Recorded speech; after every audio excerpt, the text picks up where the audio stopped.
Yeah, no doubt everybody is. Hopefully we're going to have our set up so we can do Zoom meetings like a lot of people are doing. This should be the last phone calling one. Yep. If we have any luck. Well, I'm happy to do the phone call because Zoom, unfortunately, I can't seem to do it here at my house. Even though I've got internet and everything, it just isn't good enough internet, I guess. It cuts out and people can't hear you talk. Yeah, you're really clear by phone, and you're right. Some areas are really challenging. Yes. Yep, I even drove down to the Wolcott Town Clerk's office, and they said that might be like a hot spot to try it, and it didn't seem to work much better, but there were so many people there, too, using the internet. Right. That's the bandwidth. Yeah, I think so. Kind of overloads it. Well, we're glad to have you here anyway. It's good by phone. Right. Exactly. Yep. Are we waiting for Gary? Gary's calling in. Gary? He just called. He's calling in. Oh, he's calling in. Oh, I thought Gary was coming. I thought he was too, but he just called and signed in there. Oh, yeah. Let's see who we have on the phone. Yeah, I'm here on the phone. Okay, Gary, we got you. Thanks. You bet. We'll start the meeting. Call the meeting to order. Any agenda changes, Dan? Yes, we have 2 agenda changes. We have an errors and omission from the Lister's office. And we have a appoint Transportation Advisory Committee representative.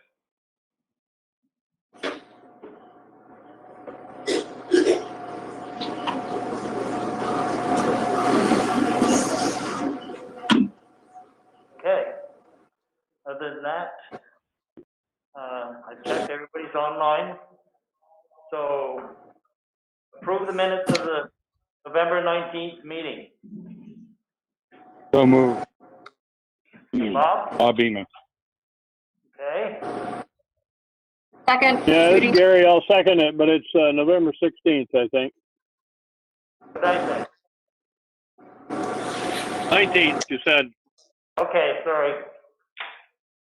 That's all right.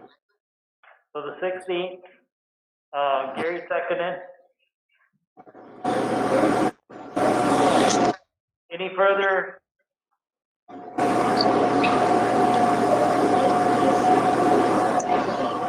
Favor, Bob? Aye. Eric? Aye. Gary? Aye. Judy? Aye. People need to mute if they're not talking, please. Thank you. Okay. Motion passes. Community concerns. Hearing none. Zoning changes. Thank you, Brian. Can everyone hear me okay? Yes. Okay. This is Todd Thomas speaking. We're doing a second zoning change in 2020 at the select board's direction, mainly to benefit the Fairwood Parkway area. In your meeting packages and the public notice, which I'm just going to reference that. There are 2 other changes that are part of the package. There's only a few. I'm going to go through them. There's only 10 items. I'm going to go through them line by line. If anyone has any questions, just yell hold or ask a question, and we'll tackle it then. Don't need to wait till the end. Todd? Yeah. Excuse me, Todd, this is Eric. I think it's going to be a lot easier if you're up to the table. If the echo in the room and your elevated voice aren't a good mix, I'm having trouble understanding you. Agreed. Yeah, so do I. All right. How's that? Better? Better. Yeah. Okay. All right. So in the select board packet, the zoning change hearing starts on page, or that 4 or 5, after the minutes.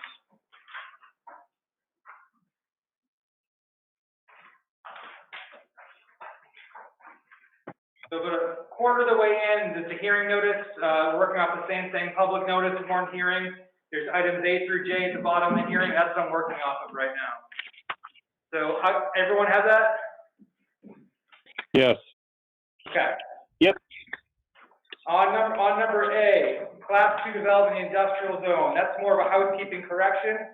That's just basically acknowledging that there is no sewer service on east of Pool Avenue frontage east. So that's just basically correcting something that should have been corrected 20 years ago. So shouldn't be any concerns there. I'll keep going unless someone says something. B, add steep slope protections to environmental resource areas. This bylaw came out of a conservation proposal to prohibit development on Elmore Mountain and to require 10-acre minimum lot sizes. The planning council did not want to just single out a particular neighborhood, so instead they came up with a townwide proposal to restrict development on steep slopes, and really that was really what the Conservation Commission was trying to do. That's why they were looking at the Elmore Mountain neighborhood anyway. So what the zoning change would do is it doesn't prohibit any development. It requires if a house, a septic system, or any outbuildings, like a garage or barn is proposed on steep slopes of 20% or more, that it goes to the DRB. An administrative permit can't be granted for it. So again, nothing's prohibitive. There is some more red tape to it. There is going to be more cost for the homeowner because they go to the DRB and have a more professional site plan drawn up. So it basically takes the power from the ZA and the homeowner, puts it in the hands of the DRB, and the DRB just makes sure that due care is being undertaken when steep slopes are being converted. To be clear, this doesn't regulate driveways, doesn't regulate roads, only regulates the footprint of the house, septic system, outbuildings. It also would regulate a commercial building or commercial parking lot. So that's the kind of compromise proposal that came out of the Conservation Commission's 10-acre lot minimum proposal, which the Planning Commission voted down.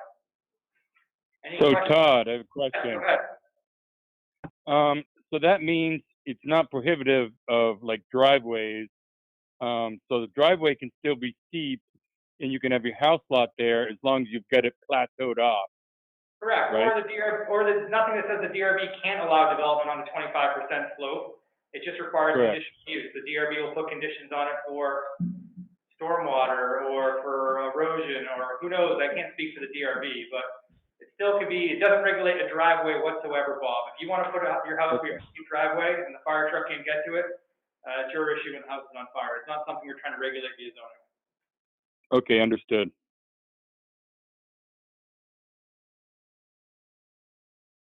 Any other questions on that one? I thought there'd be a lot of questions on this one. It's the first time we're regulating steep slopes in the community, so this one is somewhat of a significant change. Even though it's not prohibiting development, it still sends more projects to the DRB. Yeah, it's the first one I've seen it that way. Correct.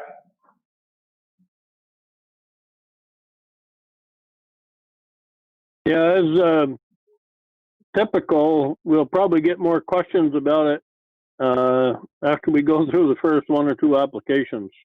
That's usually when we ferret out the problems with any regulation. Yeah. Now, whenever you do something new, you always work the bugs out the first two applications. You come back with minor revisions for the third and fourth next zoning change. I agree. Yep.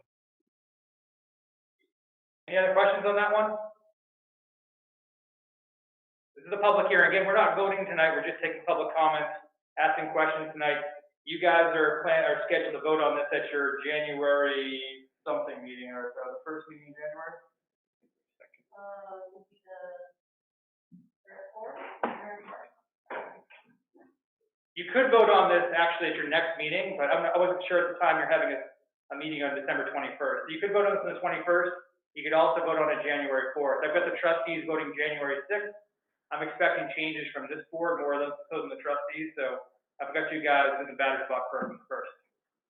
So it sounds like January 4th is the when you vote on this. So again, not voting. Yeah, it would be nice. Comments. Sorry, Todd. Question. Bob. It'd be nice to have all the folks that were present a little while back there to make sure they all know about that meeting and are present. Would you like me to be folks up on Elmore Mountain? Well, no, I'm not. I'm just talking. I'm talking about all the zoning changes. You know. Gotcha. Yeah. I mean, everyone who's got the steep slope protection is a townwide proposal. I mean, there are steep slopes that run through the downtown even, so it's got significant breadth in that regard. Any actual zones that are getting changed, like the Fairwood Parkway one, at the planning level, everyone sent a letter, so everyone knows about it in Fairwood Parkway. I can't send everyone a letter in town for steep slope protection. I can't look at really, in a realistic time fashion, who would impact, who it doesn't down by parcel ID. So not everyone got a letter on steep slopes. This did get discussed literally on like 10 different planning council agendas, so this isn't a surprise. Right. I was just thinking about Fairwood Parkway anyway. Yeah, Fairwood Parkway, they all got letters at the planning level. I'm assuming you get a couple Fairwood Parkway people on the call tonight. Okay. All right, moving on from steep slopes, last chance. On C, codify existing treatment of temporary structures. Basically, we're codifying what I do now. You're putting up a pop-up garage for the winter, you're taking it down in the spring, it doesn't need a permit. 1 year becomes a permanent structure, anything less is a temporary structure. We're just basically saying that the zoning bylaw, that's the way I've handled this for the last decade plus. Moving on that one, that's pretty simple stuff. Now, D is housekeeping 2. There's language in there right now that the ZA has to renew expired permits. I don't think that should be there. I think the ZA shows some discretion. There really isn't much of a change here because the ZA doesn't renew a permit. They appeal it to the DRB anyway, and that's where it would go regardless. So this just gives a little discretion. If you don't agree with the ZA renewing a permit after it's expired, you go to the DRB regardless. So not much of a change there. On number 5, reword accessory apartment regulations. I gave the select board a separate piece of paper on the page prior to the warning you're looking at. So section 423, accessory apartments. I'm doing this to try to tweak what's actually warned. We just went through an accessory apartment application at the DRB level for Prudy Newton, and the DRB denied the application because they found the language problematic. So I'm trying to kill 2 birds with 1 stone and play with section 423.4 while we have it in front of us. It's the section kind of in yellow if you print it in color. If you guys have a black and white print, it's the gray area. So the issue came up when most accessory apartments are built built adjacent to in a garage an existing single-family home, or built as part of a sectioned off section of a single-family home. We don't see many new housing starts that includes a primary structure and an accessory structure within the same building. That's what happened with Prudy Newton's case that DRB denied. So I'm trying to add some language in that speaks to both how an accessory apartment is calculated, the maximum size within an existing building and within a newly proposed building when it's part of that same footprint. So that's what the language is trying to do here. Gary might have some more thoughts on this since this revision came forth as part of the DRB hearing, and this is also on the planning council agenda tomorrow night to see if they need to tweak the language further. So if we need additional clarification, we can get that then. But Gary, you want to start or chime in here? Well, yeah, I'd like to chime in. It still seems convoluted to me. I think it needs some more work. I guess I'd like to sit down with Todd and, after the planning council gets done with it tomorrow night, we'll see what it comes out looking like. But then I'll look at it again and then maybe sit down with Todd. It's still, if you read the thing, if the board could take time to just read that 423.4 paragraph B and see if you can figure it out right off quick like. And Gary, again, the planning council is going to work with us tomorrow night, and we may have some, this is already warned, so we may revise the language a little further, some more minor revisions to clarify it, to satisfy those concerns. I can't speak for the planning council. We'll see what comes out of that process tomorrow night.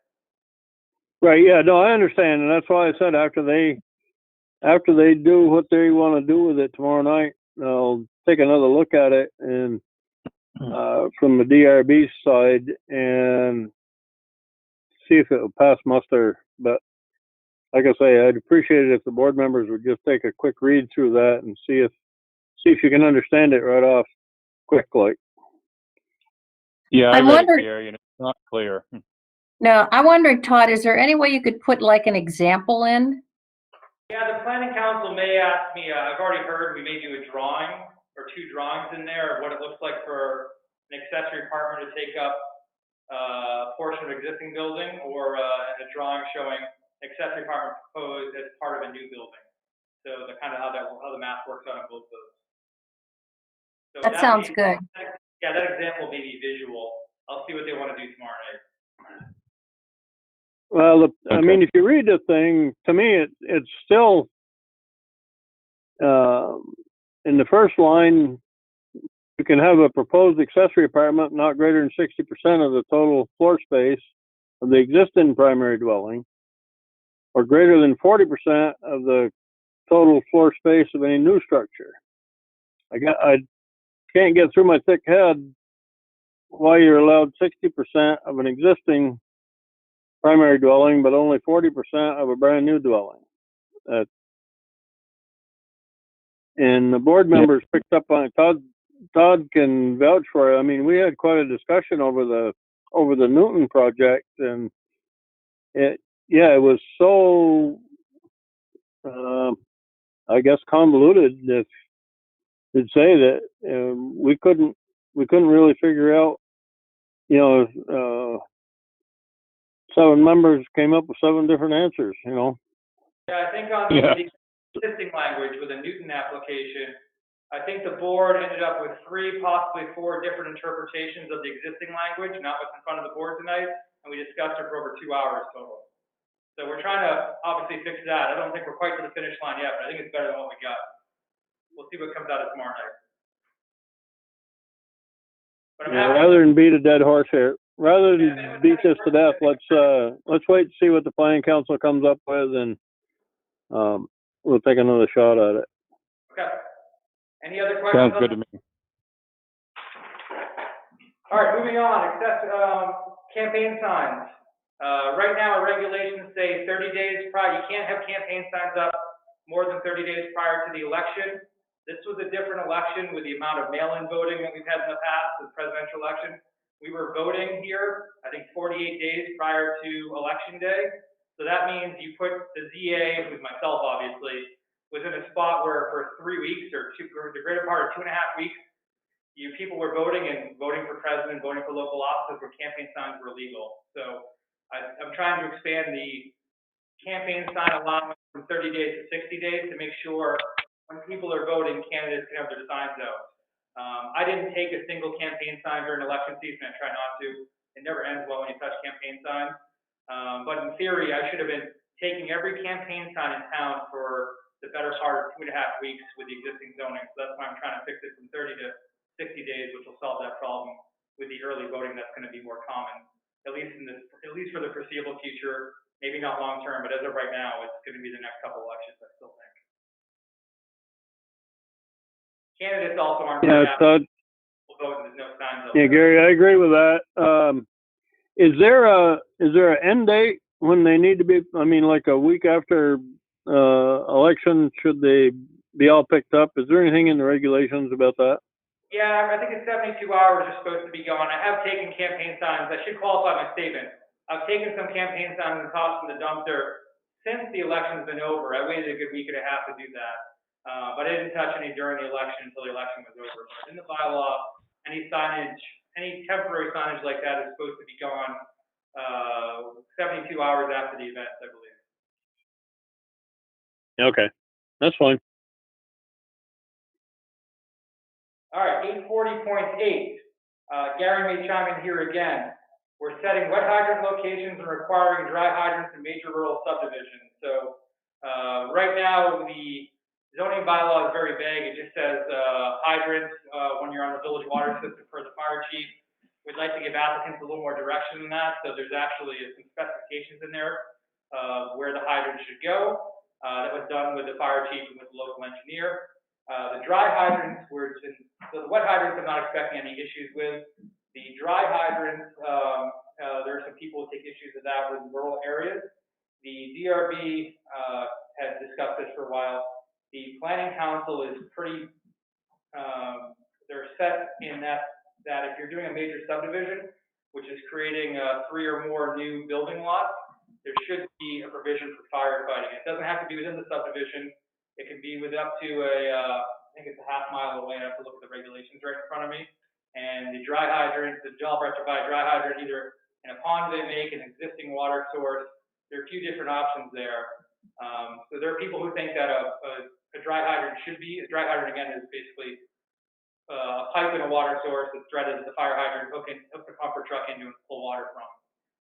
This came up most recently with the Bourne subdivision off Meadows Lane, which is across from the Bourne Tank Farm. Right now, the closest water source to that subdivision is pretty much Bishop Marshall Rock Art right there, the end of the village line. So the pumper truck can be running relays from Rock Art to Irving right there.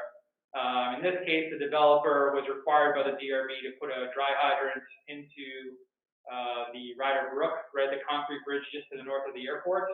That's just a minute or two away from the subdivision. That allowed the DRB to approve the 9 house lots for now, which is probably going to end up being 11 or 12 in a couple more years when the development's finally finished.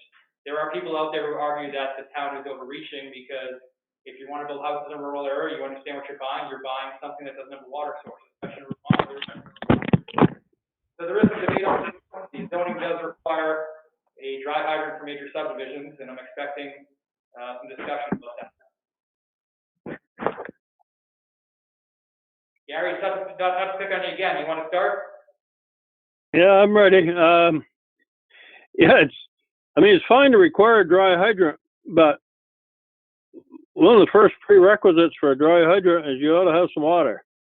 And not all subdivisions, I mean, if you, just for instance, if you subdivided, down on the Cochrane Road there somewhere, where are you going to build a pond? I mean, it's all sand down that way, and there's no source of water, and you could, granted, and I did get permission from the state to install a dry hydrant there at the Blaisdell Bridge, which I guess we'll be able to do that in the spring. We ran out of time. It had to be done by, I think it was the 1st of October or something, or 15th maybe this year, and it just couldn't make it work. But it's pretty difficult to mandate a dry hydrant, and I know we've had several different subdivisions and requiring dry hydrants, but there again, there's no obvious water source. You can't just dig a hole and put a dry hydrant in it and expect water to run to the dry hydrant where there isn't any. So I think it is an overreach. Even some points, half a mile, I don't know, you probably could get into a brook somewhere within a half a mile of most developments, but is there water enough in the thing year round to provide fire protection? And I know Denny's got some requirements on that, and I don't know what they are off the top of my head. So, you got to have so many cubic feet per second, I think, flowing down the river, or at the source. But if you have a small pond with a dry hydrant in it, it's got 400,000 or 500,000 gallons in it, and they're pumping 1,000 gallons a minute with those pumpers or more. You're going to exhaust that supply pretty fast. So I think it's a pretty tough sell to try to require dry hydrants, and people would have to understand that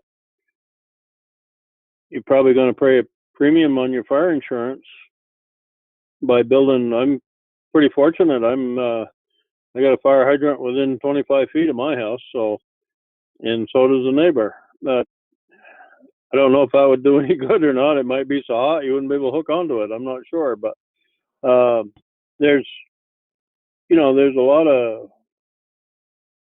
stuff, engineering and stuff that would have to go into that to see if you could even install a dry hydrant. I certainly don't have a problem with it where it's feasible to make it work, but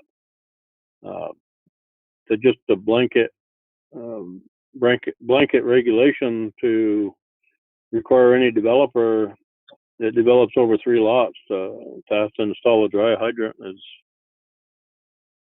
I think, a little bit much. I think you should, give them the option. But that's just my 2 cents worth. Yeah, this is Bob. I think I'd agree with that too. Kind of like requiring people to build a sidewalk to nowhere when there's no sidewalk anywhere around it.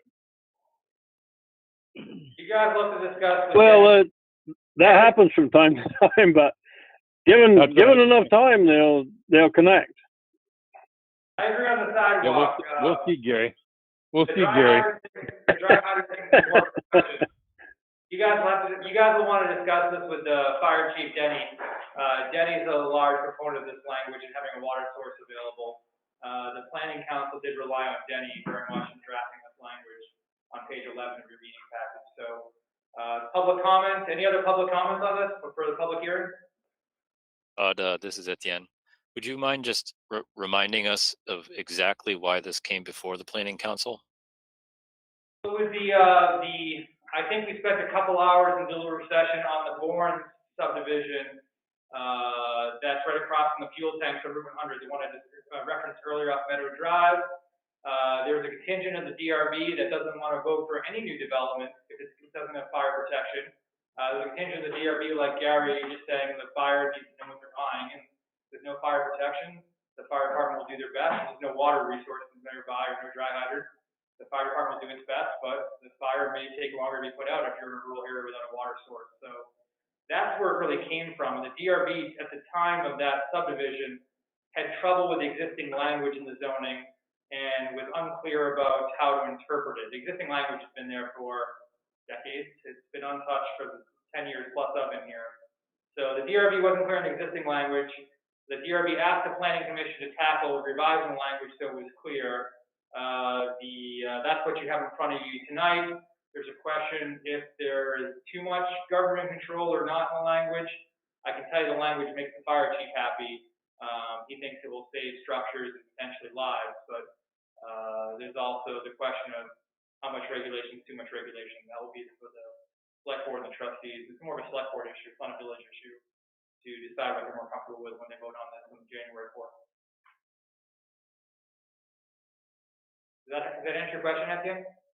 Yeah, thank you. No, I wanted to make sure everyone was aware of the reason why we debated it to start off. The planning council did just decide to write more regulations on this and add 3 sentences to it. We were requested to clarify the existing language. We worked with the fire chief to do so, and this is what came out of the sausage maker.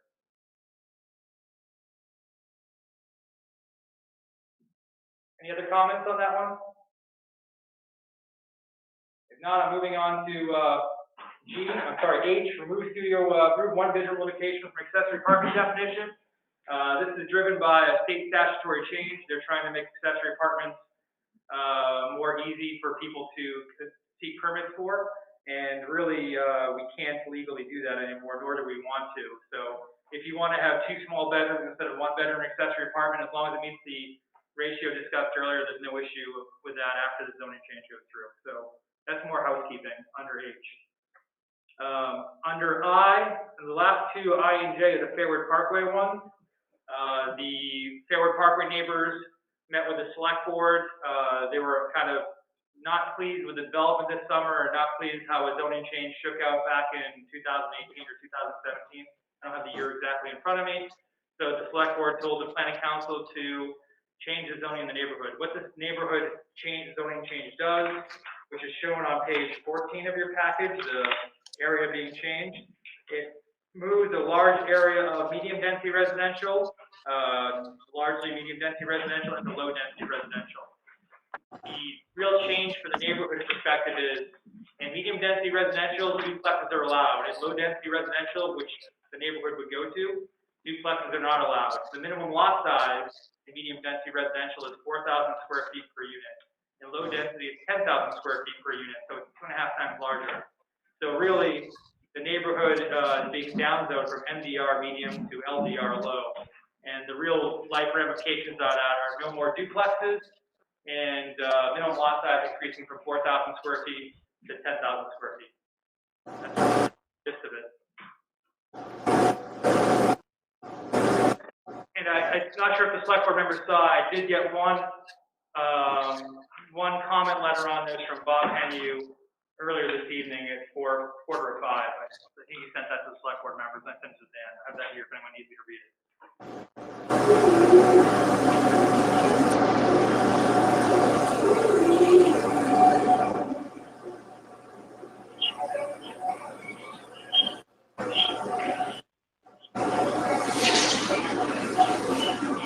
Please mute.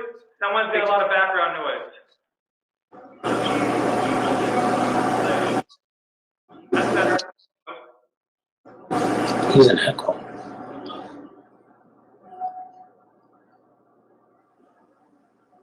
That's better. Any comments on this? Bob's letter I got today was opposed to the zoning change. I'm guessing it's the neighbors on the call who are probably for the zoning change. Yes. So we're here. Judy and Dick Shanley wanted to say hi to Heather Hobart out of the past. Phil Lovely's friend and co-worker. You may know him, and Duncan Tingle. Anyway, we're just listening in tonight. So we're the Fairwood Parkway Rebels.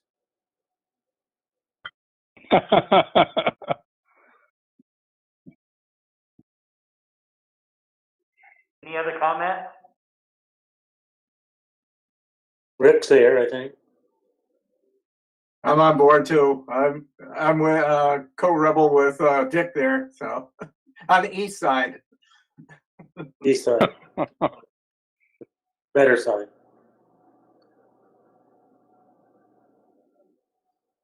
I'm sorry, I have nothing to add too. I'm just listening on too. Also. So I guess if that's it, we'll move on. You have to do anything? You want to close the hearing? Okay. Listen. Yeah. Sure there's no more comment? Last chance for comments, everybody. Thanks for doing this, Todd. Not a problem. Happy to help. Unless you want to keep the hearing open just until the 24th, so you can take any planning council changes on the accessory apartment language. That's up to you guys. You don't need the planning council. You can vote it yourself. Close this hearing, not keep it open. Okay, yeah, fine. Okay, we're gonna close the hearing tonight then. Someone needs to make a motion on that one, and you need to vote it. So moved. This is Bob. Thank you all. Second. All in favor? Bob? Aye. Eric? Aye. Gary? Aye. Judy? Aye. Aye and aye. Thank you, it's closed. Thank you all. If you want me to check in on the December 21st hearing to answer any questions you guys might have as you mull what you're going to do for a vote, let me know. I'm happy to help. The trustee hearing on the trustees heard this first on December 2nd. It went for a couple hours, but it ended up being okay. I think there's going to be support for most of this, if not all of it, for the trustee level. I can't speak for the trustees, but I think it should go through there. So any changes, you're going to vote first. Any changes on your end will flow to the village. Okay, thank you. Thank you, Todd. Thanks, Todd. Todd, Gary, I'd just like to make sure you let me know what the planning council comes up with tomorrow night, if you would, please. Yeah, I'll email it out Wednesday morning. Thank you. Thanks. I'm just gonna grab the rest of that. Okay, yeah, I'm done, right? Good. All right, cool. Have a good night. Thank you, guys. Okay, moving to new business, I guess. Nonprofit. Memorial Representative Center.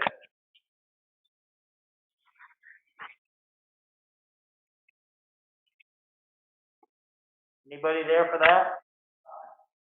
The restorative center, was that what you were just referencing? I didn't hear you. Yes, I believe it was, yeah. Okay. Hi, Gary. So I will Hi. just quickly try to take a few minutes of your time. I'm Heather Hobart. It's good to see some of my friends on the call. I'm the executive director at Vermont Restorative Center. And I wanted to just give you a quick synopsis of all that we do, and let you just ask questions. So Lamont Restorative Center has been around for more than 4 decades. And we actually started as a juvenile court diversion program back in '79. We were the first county to start a court diversion program. So many of you know our court diversion work because it's been around the longest of all of the 12 programs that we have under our umbrella. And over the years, the community has come to us and asked us to work upstream from that, keeping people out of the justice system, sometimes even before they start glancing up against it. So some of you may know about the work that we do in schools. We have a school engagement program, which is very, very busy, as you can imagine, through COVID. Normally, we receive around 300 to 350 referrals a year. And this year, we're on track to receive about probably around 600, we think, based on the numbers that we've gotten at this point. We do a lot of work with the court system as well. And most recently, in the last 5 or so years, we've also started serving people who are returning from incarceration. So we serve sort of the whole spectrum. The programs that we serve sort of upstream from the justice system, people come to our office, many of them, in fact, more than half, come without any involvement in the justice system. For example, we might be helping young people find employment in our jobs program, or people who are transitioning out of foster care in our youth development program. So it's a little bit of a confusing organization for some people because we do have a lot of justice involved programs, but we also have many, many that are not. I just want to say I really so much appreciate Morrisville's contribution, and I welcome any questions that you have. I will say that the contributions that we receive from towns, most of our contributions come in the form of grants and contracts from the state, about 80%. And we have very, very little flexible funding. Most of that money goes directly to paying staff. But money like yours helps us. I actually just had our truancy person, our social worker, tell me a story about a young man named Dustin who, this is a true story, and I couldn't have even made it up if I tried, who is 9 years old. He has a disability. His mom is recovering from an addiction, and she has cancer. Her car was stuck in the lot in her driveway since school started this year. And her payments from her ex have not been coming because he actually lost his job through COVID. So they had no way to get this young man to school. He lives out in the willy wags, and actually she had no way to get her cancer treatment. So we, with the little tiny bit of flexible funding that we have, we're able to help them get the financial assistance that they needed to be able to get their car running. And we also help them with some food pantry stuff. So that's just a little example of the work that we're doing that some people are surprised to hear, because Dustin had nothing to do with the court system, but we know that truancy is a direct link.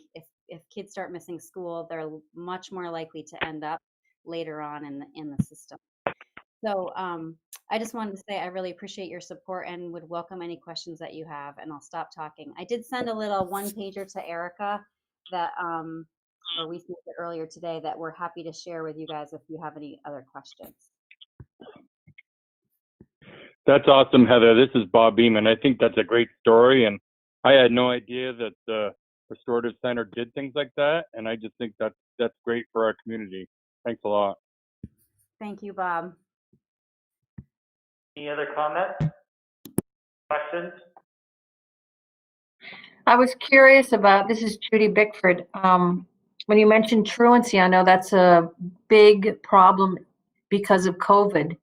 And is there something that the restorative services are doing throughout the state to help with that?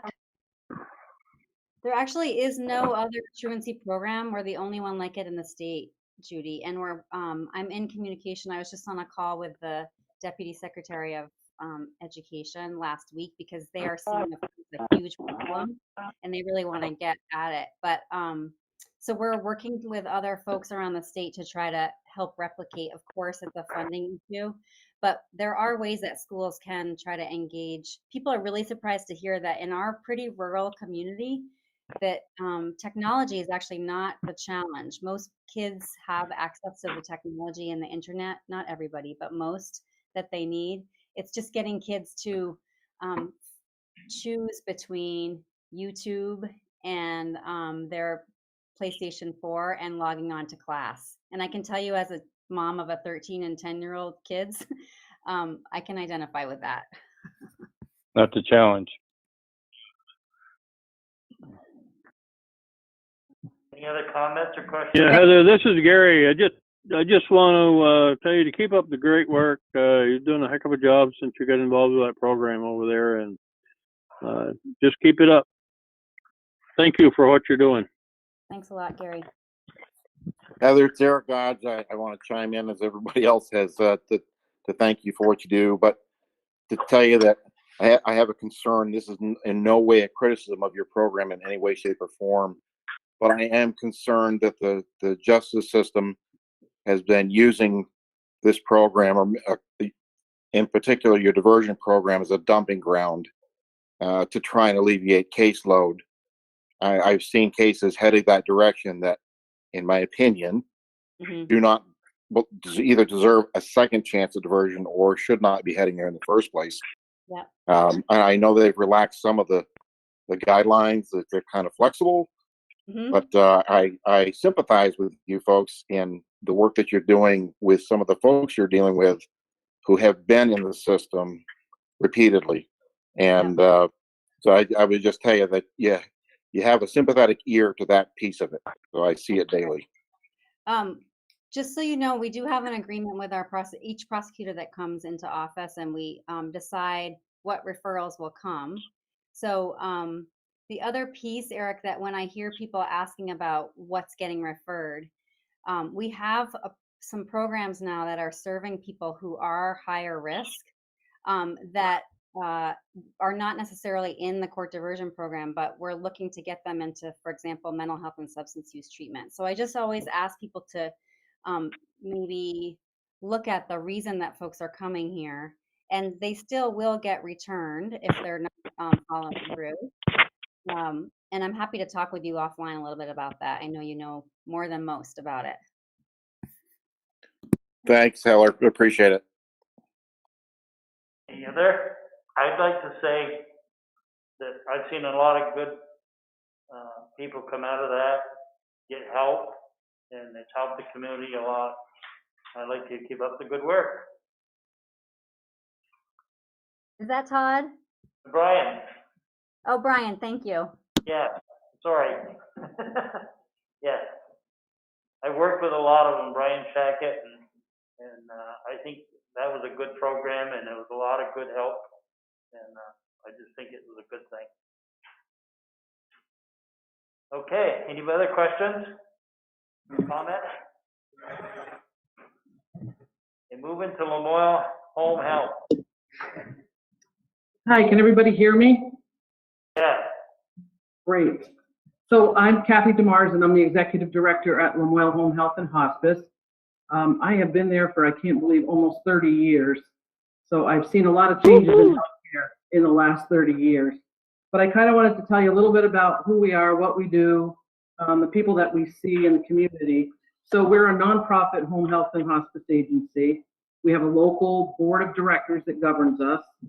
The agency was started in 1971, and I am only the third director of this agency in 50 years, which is really hard to believe.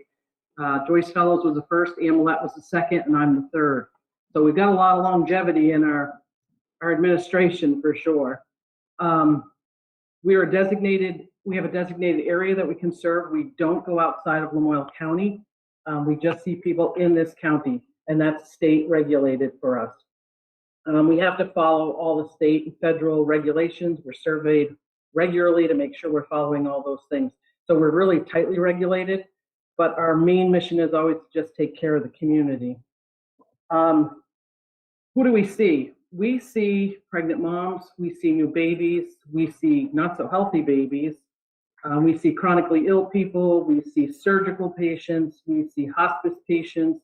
We take care of really complicated wound care. We do IVs in the home. We take care of people on ventilators at home. We do pediatric palliative care at home, pediatric high tech. So we do a real wide range of services for the community. We have currently 90 employees, and we have registered nurses. We have licensed practical nurses. We have physical therapists and occupational therapists and speech therapists and social workers. We have nurses' aides, personal care attendants. We have billing and scheduling staff, as you can imagine. We have an HR, a couple people in HR doing work, and finance. So that all adds up to 90 of us.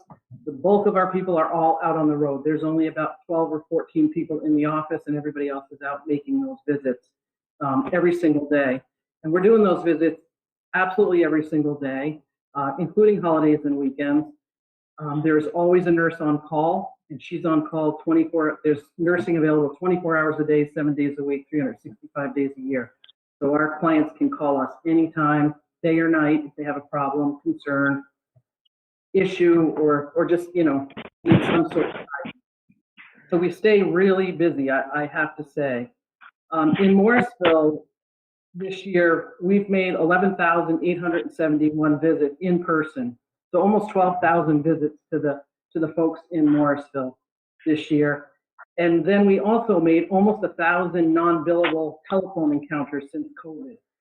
One of the things that happened was we were told to stop a couple of our programs, but we didn't want those people to just be sitting out there with no connection to anybody. So we had staff in the office making calls to all these people for several months to make sure that they were doing okay at home, had food, had heat, had whatever they needed. So that was a really important part I felt like we played to keep people safe at home. Since then, we've been back in these homes. We've been allowed to go back in. So that has been a good thing. Countywide, we've done almost 44,000 visits. The staff has driven 340,000 miles. So they put a lot of miles on to see the people here. And we've done 3,000 phone calls to people countywide. So the bulk of our people, really, we have a lot of people in Morrisville that we take care of on a regular basis. It's been a tough year. I won't say it hasn't been. COVID has been extremely tough on staff. It's been tough on the community. It's tough on everybody. And we've certainly felt the pressure at home health. Who do we see? Who don't we see? How do we make those decisions? How do we keep staff safe? How do we keep the clients safe? How do we get enough PPE? The prices of PPE have gone absolutely crazy, if you can even get it. It's been a challenge. And on top of that challenge, we were hit with a cyber attack last November for our medical record. So we had a ransomware attack, our vendor. We were down for almost a month of no record whatsoever. And we had to rebuild, and we had to implement a new system. So in the middle of this whole COVID, we have implemented a new medical record, our staff has. So I can tell you it's been a tough year for us, but we're still out there seeing all the people that we need to see. I was thinking about why do we need some of this funding from town? And part of it is we're seeing people with really high deductibles on their health plans, as you probably all can imagine, because I think we all have them, and they can't pay them. They just can't pay them. So we don't push that very hard. We make sure we see everybody regardless of their ability to pay. We're seeing people with no insurance at all. We're seeing an increase in a homeless population. We're seeing people in cars. We're seeing people wherever they need to be seen so that we can take care of them. So everything has sort of just changed in the last 9 months of who we're seeing and how we're seeing them. But we're very creative, and we've been seeing anybody anywhere that we can possibly see them. So that's sort of us in a nutshell. We're really busy. We see a lot of people, take care of a lot of the community. We work collaboratively with all the community partners. We have staff that go to Copley Hospital every day to make sure we take care of the people that are in the hospital. They come home with a smooth transition. So there's a lot of work that goes on behind the scenes to make sure that we take care of everybody. That's my really speedy version of what we do, and would love to answer any questions any of you may have. Kathy, Kathy, this is it's Bob Judy. Beeman. I was wondering, how do people get referred to your services? If it's a skilled service like nursing or physical therapy or anything like that, we have to have a doctor's order. But a neighbor can call us and say, my neighbor doesn't look well. We call, check on him, find out who the doctor is, and go from there. So we do a lot of background work sometimes to get a doctor's order, but we have to have a doctor's order for skilled services. There's another program, Choices for Care, that you don't have to have a doctor's order, and we get those referrals generally from social workers, Council on Aging, those kind of organizations, and then we screen them from there. Kathy, this is Bob Beeman. I just wanted to say, I guess the word is thank you for your service. You know, you've been doing it a long time, and your whole group is awesome. And I was also curious about, you know, if you have a neighbor that you think might be able to use your services and is not going to reach out to you, what's the referral process, you know? Yeah, I mean, I would say, Bob, if you had a neighbor that you were concerned about, just call our office, and one of the intake nurses would probably call them and see if they know that we just had somebody say they were concerned and see what they needed. And then if they give us the okay, then we'd call the doctor and say, you know, Mrs. Smith would like us to come in and help her with whatever it may be. Right. So it's a pretty simple process then. It's not that complicated. It's complicated on the paper end work for us, but it's not complicated for people to get a hold of us. That's great. Thanks, Kathy. Thanks, Judy. Any other questions or comments?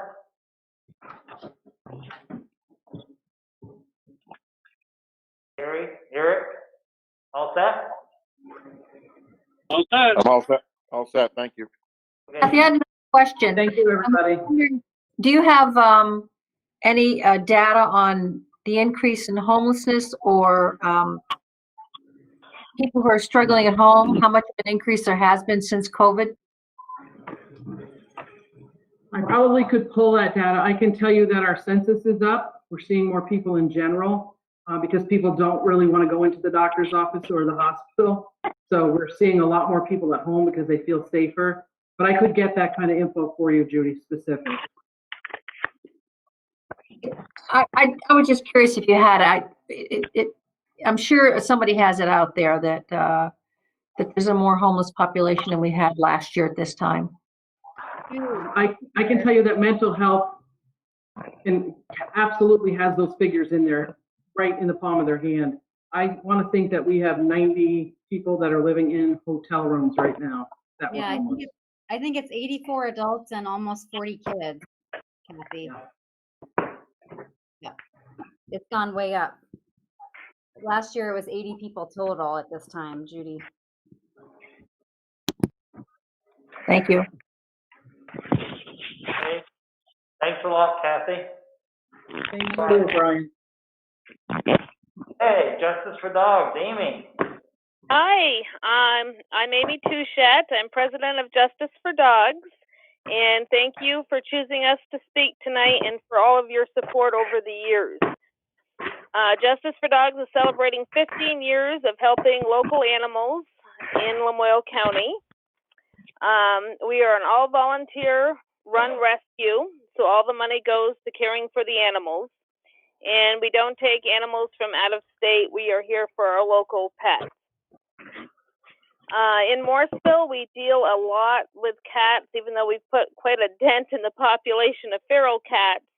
We deal with feral and friendly kitties. Not as many dogs have come our way in Morrisville, but this year we did work on a dog hoarding case that we were able to kind of work out 22 dogs and spay and neuter some of the ones there while we worked with another organization on that.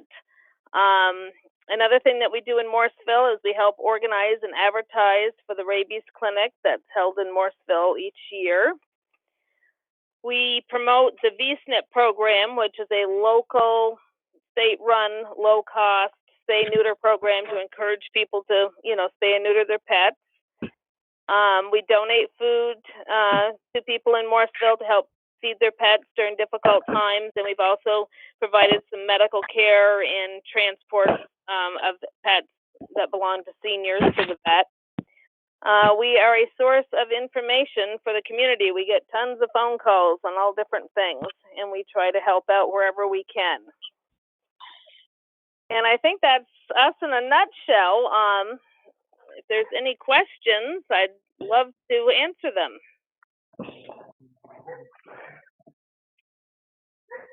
Any questions for Amy? This is Brian, Amy. Thank you. You've done a wonderful Thank you, Brian. Nice to hear from you. Thank you. But if there's any questions that arise, would love to answer them. And I know we've passed in our, our budget report there and everything for the town meeting. Well, I've been working with you, so I know what you've done and all the good stuff you've done. So thank you. Great. Again. Well, thank you so much, and thanks for having us, and thanks for the support. We really appreciate it. Thank you, Amy. Thanks, Amy. This is Bob. Yes, thank you, and have a good evening. You too. Bye-bye. Okay, let's go on to review delinquent taxes. Can you hear me from here? Okay. Nope, No? I need to get my head up. not well. Can you hear me from here? Yes. Okay. Yes. This is Sarah. I think you all have, I emailed the report of the current balances due for the delinquent taxes that were due for the 1920 year. These balances also have if there were any carryover from previous years in them. And I'm coming to you to see what you would like to do. If you want me to turn them over to the attorney to start proceeding tax sales. Last year we started using Jim Barlow, who really is a specialist in municipal law. And what he did for us was first he sent out a demand letter.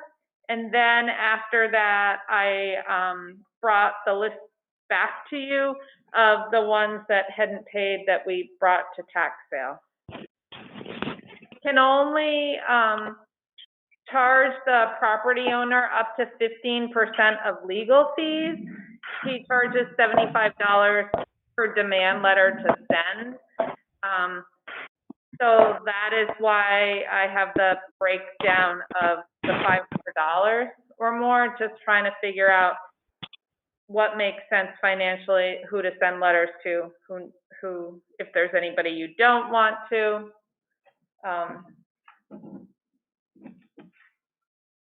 But let me know if you have any questions or thoughts or any changes you might want to make to the current policy of how we've been doing things. Sarah, is this an unusual amount of people? No, not really. Hi, Sarah. This is Bob. I think we should, my opinion is we should keep doing it the same way, Okay. I was trying to remember if last year, I don't think that we sent demand letters to the business personal properties, especially because of the small amount. Financially, it didn't make sense. And I was trying to read back from the minutes about some of the unlanded mobile homes with small balances. Yeah, we didn't. I don't think we did, but I couldn't find it in the minutes. No, I remember, Sarah. We didn't do that. It wasn't worth it to us.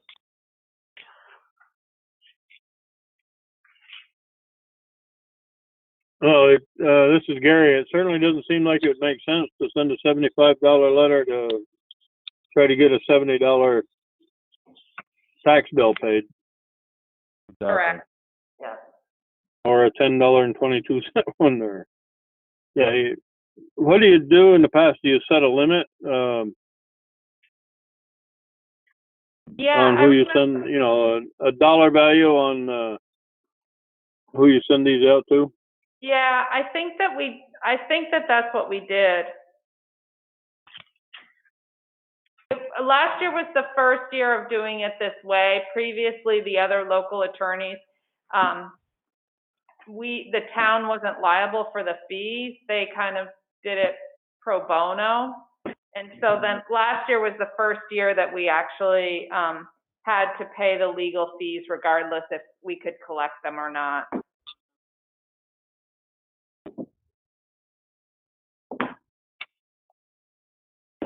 Sounds good.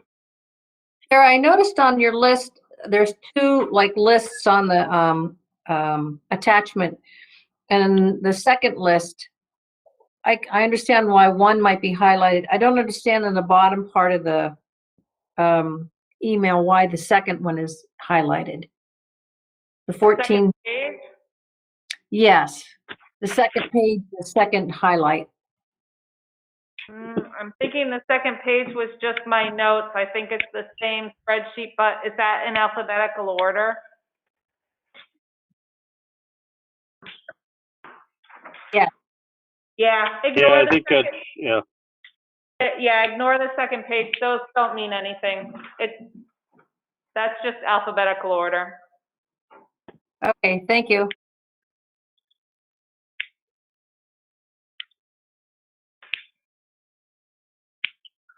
Any more comments? So do we want a motion? Yeah, because I'm feeling like I need to know exactly what you would like me to do. Right now, we would just be talking about the demand letter, the step one. So you need a motion for us to say, we want you to send a demand letter to people who owe more than $75 in taxes. Is that And correct? send it to Jim Barlow. That's your motion? Does that work? Yeah, it's up to you guys. The motion itself works. I don't know the dollar amount that you wanted. That's why I'm here. Yep, so your motion is anybody that owes more than $75, I will send to Jim, to send a demand letter. Need a second? This is Bob. I'll second it. Okay, we have a motion and a second. Any further discussion? Do you want me to send there's only one business personal property. It's a very, very old bill. The bill is no longer, they no longer get a bill. I don't even know if we have a current address for them. So these are not current back taxes. These are back taxes. Some are also back. That one happens to be a very old back tax. And because business personal property is almost phased out, they no longer, and they're out of business, they haven't gotten a tax bill in a couple of years. I personally think that one should go to the Board of Abatement the next time there's a meeting. Okay, do you need that in a motion? We have a motion on the floor already. Yes. Yes, I think it should, you should amend the motion if you agree with my suggestion to not include that one business personal property account. I so amend the motion not to include the personal business property account. Did I say that correctly? Yes, I'll second it. Okay, I have a motion and a second to amend the motion. All in favor? Bob? Bob says aye. Eric? Aye. Gary? Aye. Judy? Aye. Brian's aye. Okay. Alright. So, Vote on the original. now, okay, now we gotta vote on the motion with the amendment. All in favor, say Bob, Aye. Eric, Aye. Gary, Aye. Judy? Aye. Aye. Thank you. On the next thing. Sarah, excuse me, Sarah, this is Gary. Do you think most of these are collectible, or some of them been on the books for a long time? A few of the unlanded mobile homes have been on the books a long time. That business personal property has been on the books a long time. I actually brought it to an abatement a year or two ago. It's that old. And at the time, the Board of Abatement didn't want to abate it. But a couple more years have passed. I feel like it's time to bring it back. Okay, but you think that's the only one you think that should be taken to the abatement? Probably. I think the most, Okay. you know, sometimes the unlanded mobile home ones take a long time. But I think eventually they pay. Yeah, okay. The ones that are landed homes, they usually, if they don't pay, unfortunately, some have sold at tax sale and then they do pay up then, or somebody purchases the property. Sure. Yeah, okay. Thank you. Okay. Okay, next on the agenda is discuss town meeting. Where do you want to kick this off? Okay. So, I'm not sure if you're aware or not, but, the legislature passed,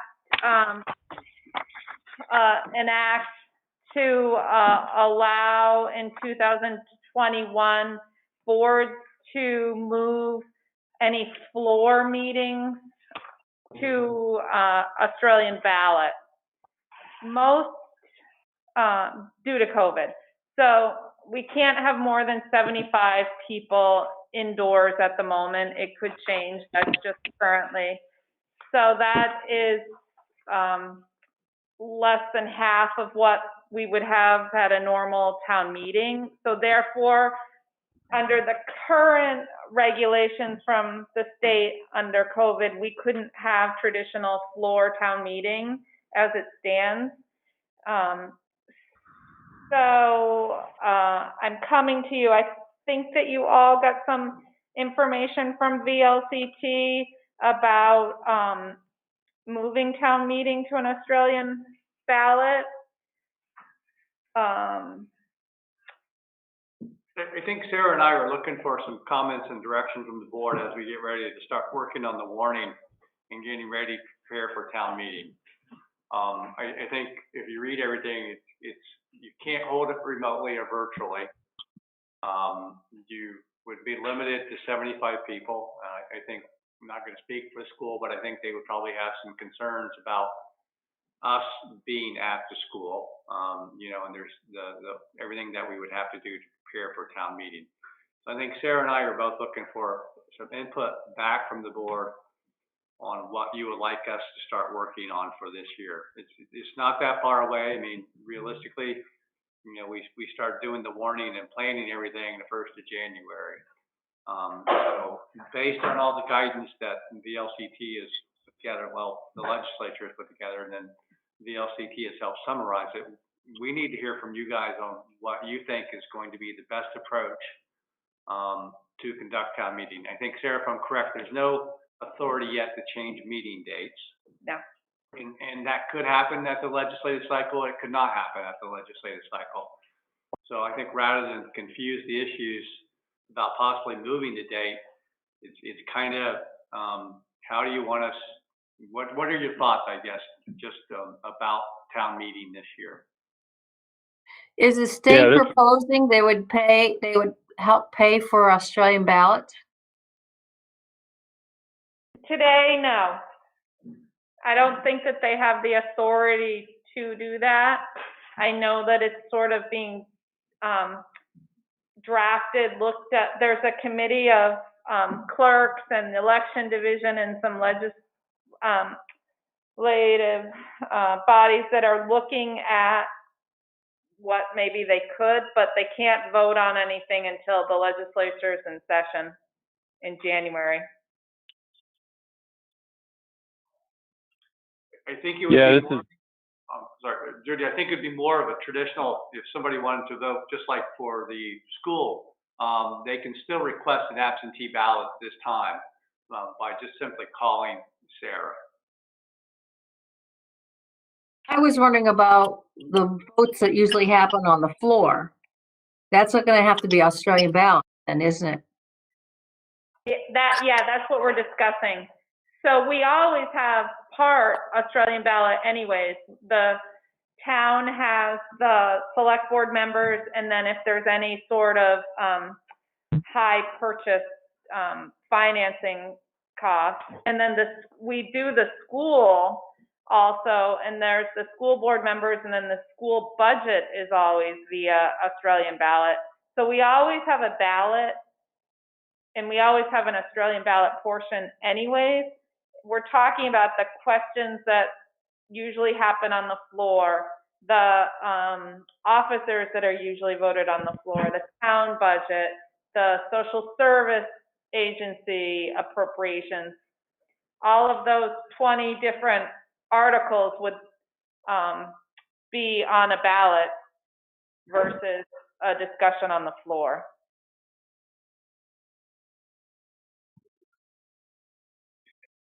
Yeah, this is Bob.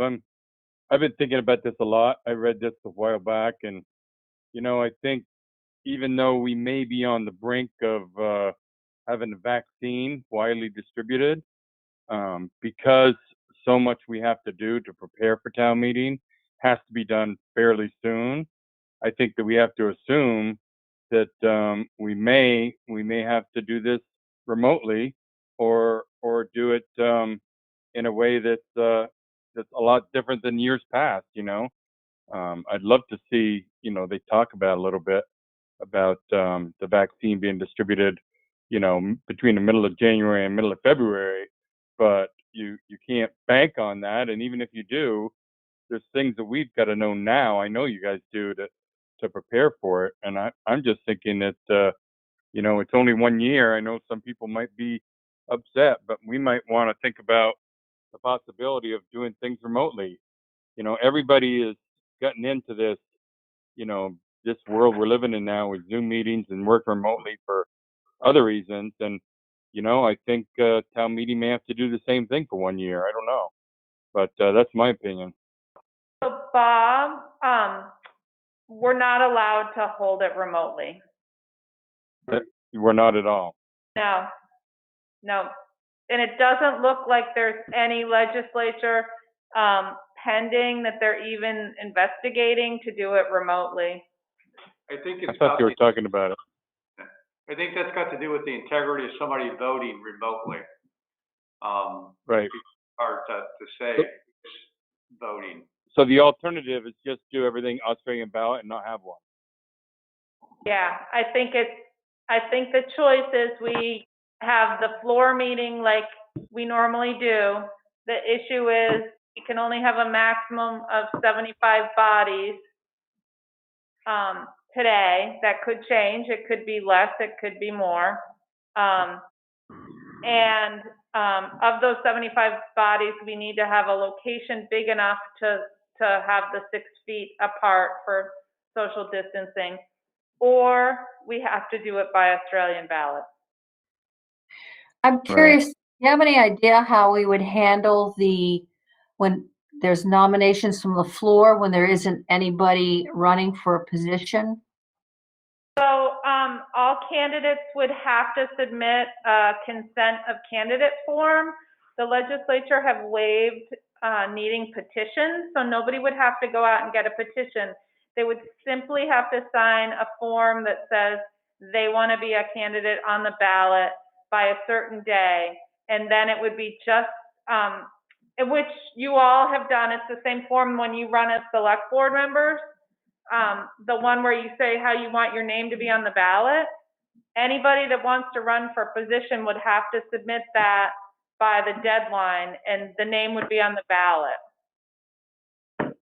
Judy, if somebody does not, if nobody runs for a particular office, there's still write-ins, or after town meeting, select board has the authority to appoint somebody to an open seat. Okay, thanks to both of you.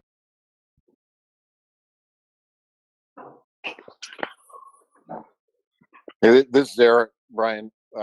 I just throw my 2 cents in that if in fact this is how we're going to do it all by Australian ballot, that we as a board need to come up with a plan to address the articles prior to the town meeting date Australian ballot, such that folks that have concerns or questions about any of the articles would have a chance to call into our meeting, ask questions about the articles, so there isn't any confusion on things.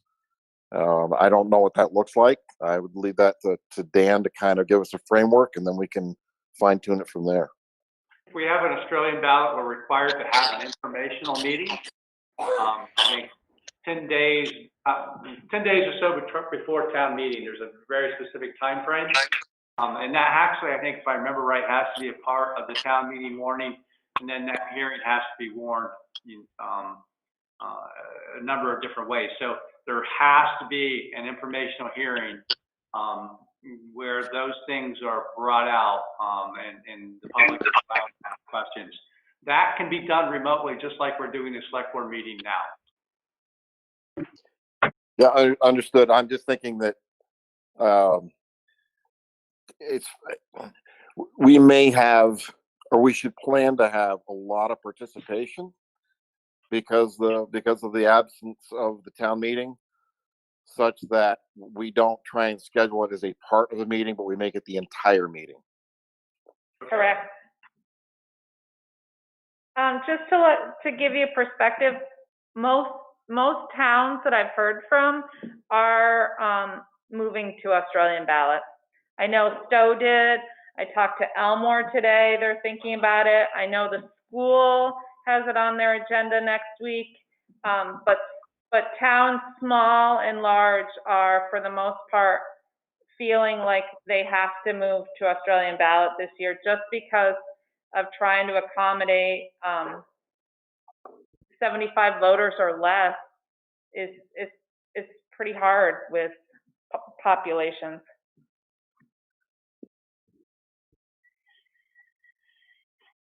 Any further comments? I just think we need to be prepared for criticism, which have broad shoulders can take, from folks that this is just another step where they're going to feel like their rights to I don't know, I'm trying to get too wordy about it. They're going to be ticked off because we're, once again, if we took 4th of July away, we've restricted movement, and that's not us. We're mandated by the state to do these things. You just think we need to be aware of the fact that there's going to be people very upset that town meeting is being eliminated for Australian ballot.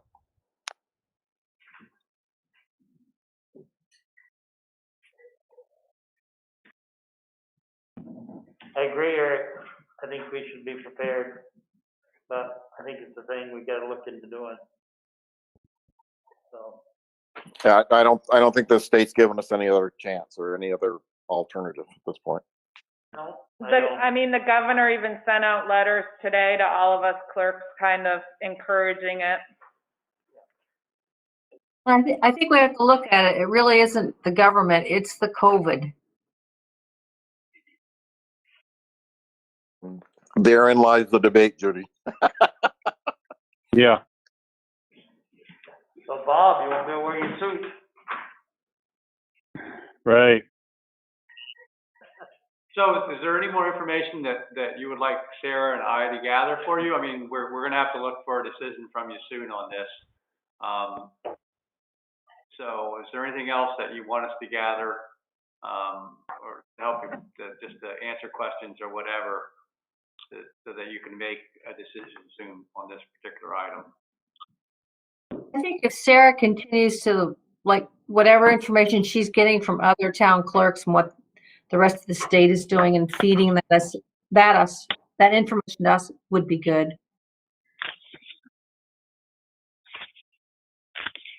What do you mean? Can you be more specific by what you're looking for? Oh, no, I'm not looking for anything, Sarah. I think the die has been cast. I don't think we have a whole lot of options available to us.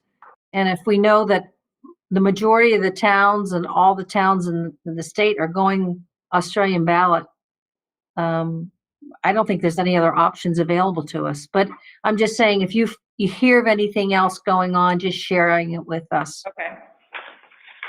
Yeah, if we can't have it remotely, then it should be just Australian ballot. That's the way it is. This letter from Vermont League of Cities and Towns is thorough by the look, so it probably will help us get the questions we need to you, I would think. Yeah, if you haven't had a chance to read the town meeting COVID-19 frequently asked questions guideline is very clear. I had a lot of questions. I really was unsure about it, and this document answered all of the questions I had. Yeah, I just read it, Sarah, after you told me about it, but no. And it does sort of answer everything. Yeah, it's pretty plain, I guess. One word answer, no. Yeah. Yeah. And they've had, I was on their website today too, and they've updated it, and they've added more pages about Australian balloting, and because there's some small towns, we at least usually we have the Australian ballot for some of our officers, but there are small tiny towns that have never done Australian ballot for anything, that they don't even know where to begin. And so the VLCT has been really putting out a lot of information. So on their website, there's additional information if you have questions. Thanks, Sarah. I know I could vote right now to just say go Australian ballot. Yeah, I'm in the same position, Mr. Gary. I don't know if we got any recourse. What else are we gonna do? Right. This is Eric, and I agree. I think we need to give Sarah maximum amount of time to prepare for this, so I don't see any reason for us to delay. We'll make a motion. I make a motion that the town meeting be foregone this year, and in place all articles that would come before the voters be voted on by Australian ballot. Second. I'll second that. Okay. Any further discussion? Okay, all in favor? Bob? Aye. Eric? Aye. Gary? Aye. Judy? Aye. Aye. So Pat? Can I do think it would be good. Sorry, it would be good for anybody that reaches out to us with displeasure about it to give them this Vermont League of Cities and Towns that you're telling me about. Send it to them. And although it won't be at the time of voting per se, but people still will have the opportunity to speak, voice their opinions, voice their gratitude, voice their dissatisfaction at the informational meeting. The informational meeting will serve the same purpose as town meetings. They'll just be voting a few days later, not at that same day. But they'll still have that outlet for the discussion. That will not be taken away. Are you referring to anyone in particular, Sarah? No. Not at all. Good job. Good job. Now, can that be done virtually? That can be done because there's no voting taking place at the time. That can be, and it's in the, it's in that VLTC? It's in the handout. Yeah, I'm sure it is somewhere. I'm looking through it again. I read through the thing once, but there's quite a lot there to There is a absorb. lot in it. Actually, I wanted to bring up also while we're discussing this document, the last thing is, bullet point is about, can voters use electronic signatures on their petition? I don't know if are we allowed to talk about that or no? Exactly, I don't see why not. So that people have been emailing me and Dan, and I think Erica too, about, the social service agencies and the petitions and people that either want to be a new agency on the list or they want to up the appropriation that they currently get, and that during COVID it's hard to gather signatures, and they're asking about electronic signatures. So the legislature hasn't said yes or no, but they've given the authority to the select board to decide and vote whether or not they want to allow electronic signatures on petitions, or if they want to keep them standard quota be paper. Yeah, I think we should vote on that too right now then. And I don't really have a recommendation one way or another, but I've been asked it so many times lately. I feel that it's my due diligence to ask the board if they want to make any changes to their current policy. I just read that paragraph as well, Sarah, and if the other board members want to do too, I don't have a problem making a motion to do that as well. There's no problem with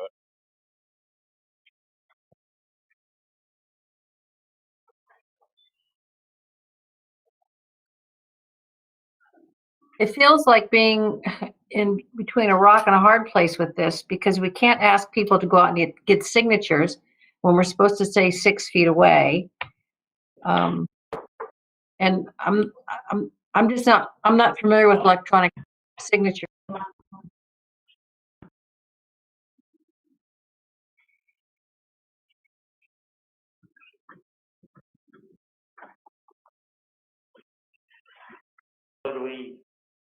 What is our pleasure? What are we doing? Motion? Yeah, I'll make a motion that we approve the practice for petitions this year, 21 town meeting. The list in the back, right? Mm-hmm. The only thing, right? Social services appropriation. Is that what you meant, Bob? That was my motion. Would they still have to get the same number of signatures as they would have gotten pre-COVID? Yes.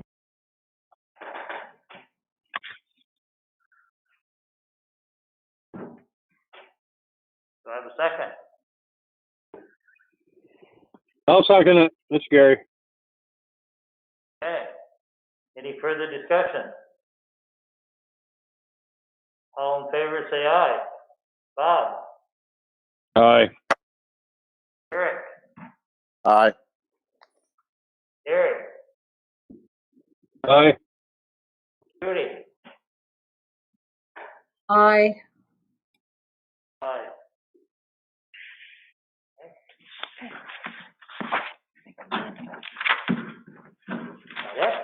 That's it. And that motion is just for this 2021 town meeting, correct? Yes. Yep. Okay. Review the contract for the auditor. Audit.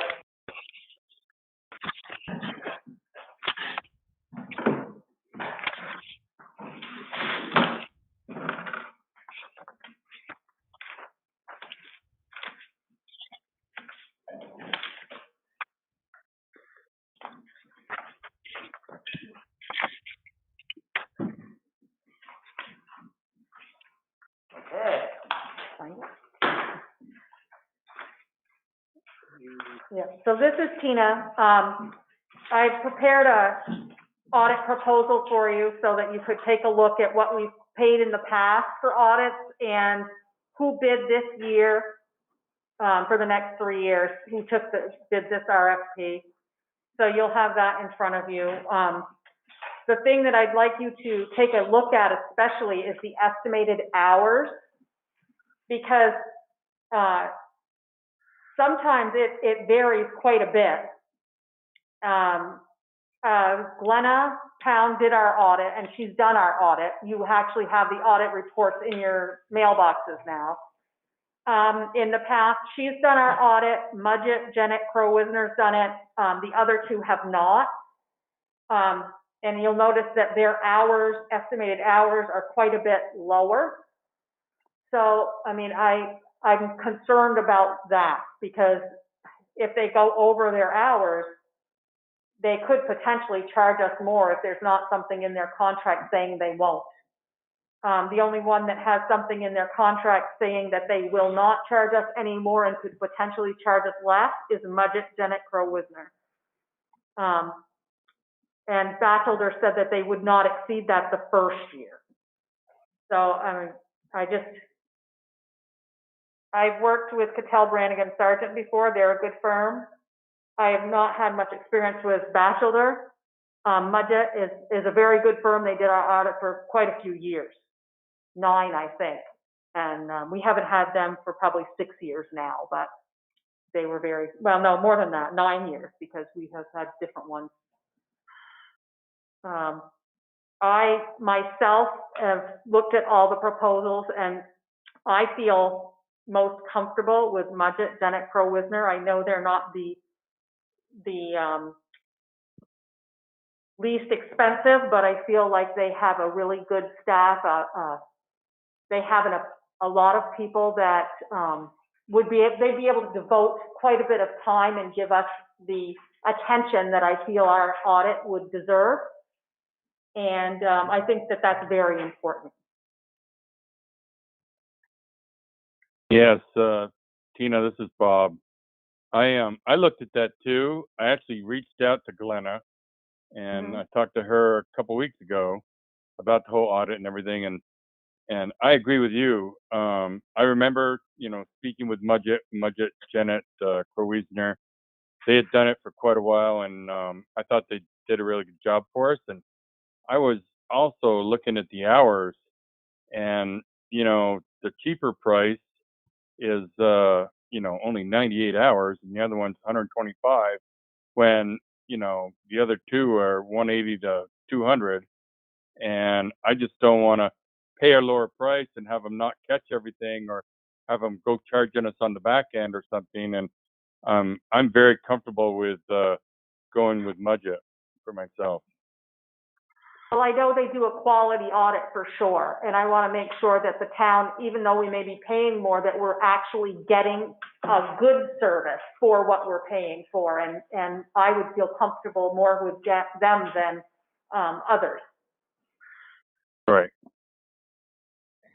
Do you have any idea what, how many hours we should be expecting our audit to be?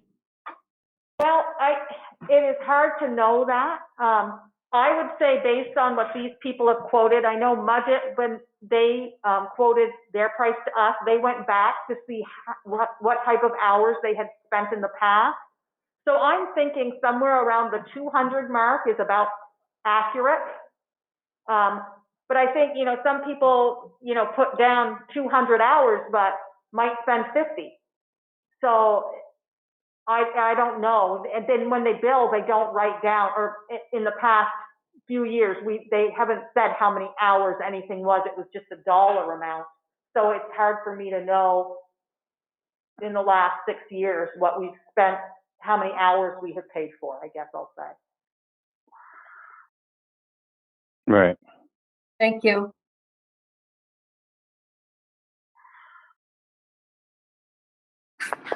Tina, it's Eric. Is there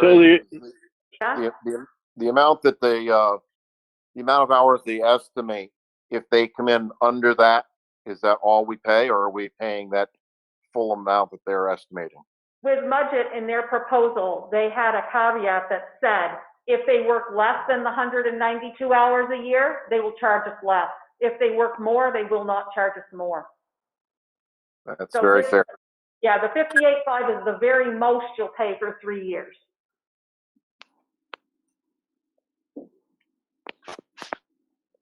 Are we looking for a motion on this?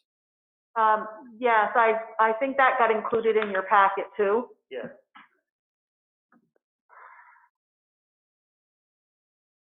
You have the motion, Eric?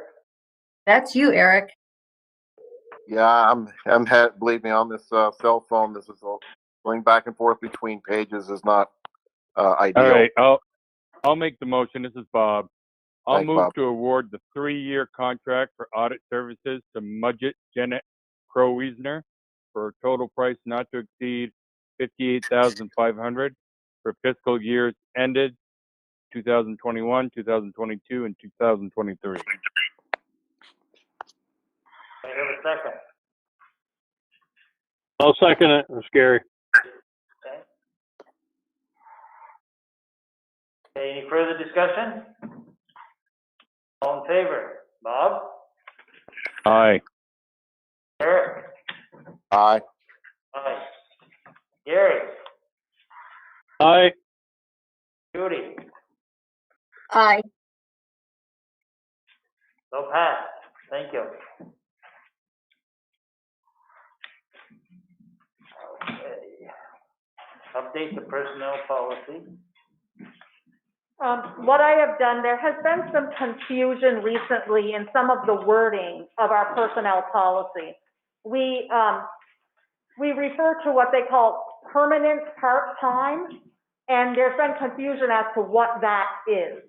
I think the intention of it was to indicate it was for people that are regularly scheduled to work 24 hours a week or more, was what I think the intent of the permanent part-time was, but I think it's a poor choice of words because other people have been very confused by that. So most of the proposals that I have in here take out that word permanent and actually describe what type of part-time person we're talking about. So the word permanent has been removed to make things clearer, basically. I appreciate that because it confused me. It is very confusing. I just think that permanent part-time was supposed to be a part-time employee that was eligible for benefits, but I think that's too confusing. That sounds good.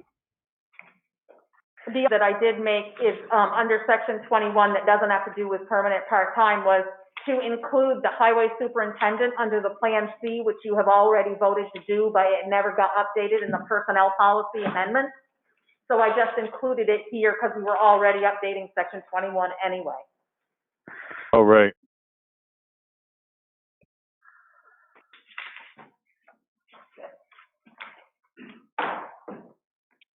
Ready for a motion? Yeah. I move to amend the personnel policy, section 18, section 21, section 22, and section 23 as presented and authorize Bob Beeman to sign on behalf of the select board. Actually, can you change that to Brian? Make it Brian. Scratch Bob Beeman, replace it with Brian. Sorry, I didn't know Bob wasn't going to be here. I'll second it. Okay. Any further discussion? All in favor? Bob? Aye. Eric? Aye. Gary? Aye. Judy? Aye. Aye. Thank you. So done.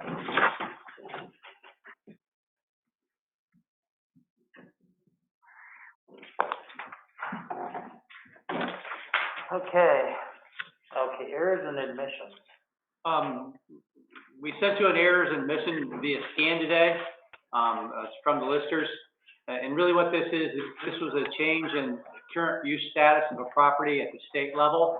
So there's really not a lot of choices on this. This particular property is back, or part of this particular property is back in a current use status.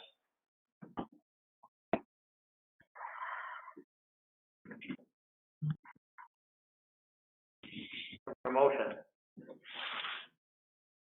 You guys got copies of it? Yeah, Yeah. I have to find it again. I'll make a motion that we approve the omissions and errors and omissions as presented. Second? Second, Okay, any further discussion? All in favor? Bob? Aye. Eric? Aye. Gary? Aye. Judy? aye. Aye. So passed. When everybody has the opportunity, please stop by to sign this. We need signatures, at least 3 signatures on this. Can't authorize just one member of the board to sign this particular document. You can't get Brian. Yeah, I can't do it for 10 days. Also, don't forget to pick up your stuff in your mailbox because you've got your audit and everything that's in there. Thank you. Thanks, Tina. Welcome.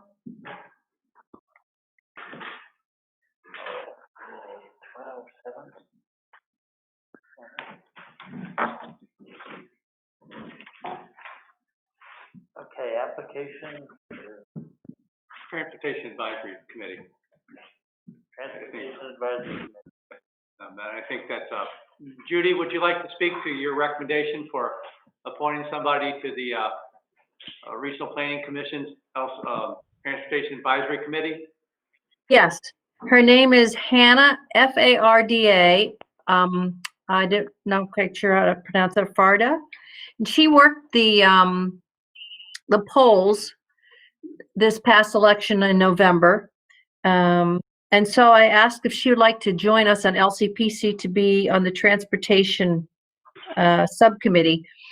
I thought we could do just a switch, but I guess we can't because I was kind of hoping that she could fill in. We have a vacancy from the village, and I know Bob is serving on the LCPC, and the village has to recommend their own representative. So we can't just do a switch around. Right, Dan? That's correct. Not as easy as I thought it was going to be. But anyways, Hannah has agreed to serve in that position. And she's young and interested in being involved in the community. I think she'd be a good asset for this position. Okay, Judy, what does this transportation? This is something that Dan brought to us that we needed to have someone, wasn't this what you brought, Dan? LCPC was looking for a representative to serve on the transportation subcommittee. I guess I'm not sure what the transportation subcommittee does. Maybe you should serve on it, Eric. Well, I want to involve, if somebody wants to get involved in our government system here at the town level, I encourage, that's awesome. I just want to make sure we're not setting her up for failure, putting her in somewhere that they're talking about stuff that she's not familiar with at all, that would give her a learning curve that's so steep. You know what I mean? I'm just curious what this committee, what does this committee do? Is this about water runoff on our roads? Is this about classification of roads? I'm not sure what this committee does. Right. That's a good question. And do you have any thoughts on this? Because I don't. I think it's more about like the bus. I was looking at it as a bus system. I wasn't looking at it as road construction. It does have a lot to do with road construction, state paving plans, bridge priorities. Eric does have some to do with the state regulations on stormwater for roads, general permits along those lines. It can have some to do with buses, but generally speaking, not that much. It can do they do assess or discuss, accessory facilities like sidewalks and bike paths, So think of anything the Agency of Transportation does, and this committee is kind of the regional committee that would advise the Agency of Transportation what the region's needs are for transportation, to include town policies. And Eric, I don't know that, I mean, I was new to the select board and also LCPC, and both bodies have been very patient with the learning curve. And I know that the people in the LCPC have been willing to work with anybody new coming on and bring them up to speed. Yeah, I agree, Joe, and that's not my issue. Yeah, I really don't have an issue. I want to make sure that this person who's looking to get into the government process doesn't step into something that's a giant hole and they get discouraged and then walk away. So that would be my concern with that piece. I guess would encourage her to reach out and discuss, keep the board informed on that. That is huge. In fact, a lot of our tax dollars are going to be heading in that direction, the transportation direction, over the next 10 years. So it's really an important position within LCPC. So I don't have a problem with her doing it. I just want to make sure she has resources available to reach out to if she has questions that can't get answered at the board level there. Okay, and I'll ask her to, when she is in these subcommittees, and if she can come back and report to us. Would that help? Yeah, that's awesome. I don't want her to get discouraged and walk away, and I want her to have resources available that she could reach out to by phone if need be, and to discuss things that they're discussing there to help her understand it. Dan in particular. I mean, Dan is our go-to person, and he knows where to get answers that others don't. So. I'm also going to include Kevin in that list. Kevin's the guy out here working on our local roads, and a lot of the policies that come out of this at the state level especially will affect Kevin to a huge degree. And especially when you're looking at the bridge inventory and the state paving list, and how some of those grant opportunities really work, not necessarily what the state wants you to believe on how they work. Yep. Okay, do we have a second? I'll second. Okay, any further discussion? All in favor? Bob? Aye. Eric? Aye. Gary? Aye. Judy? Aye. Aye. Pass. Next, any more old business? No, none. Budget hearing. Review the highway budget.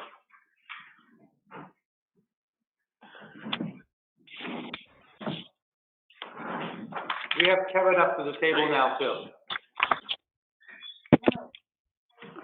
Good evening, everyone. Hi, Kevin. Hi, Kevin. Hi, Kevin.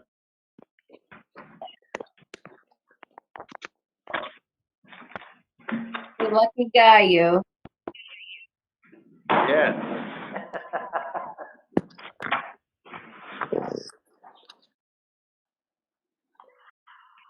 So, you want to go through page by page?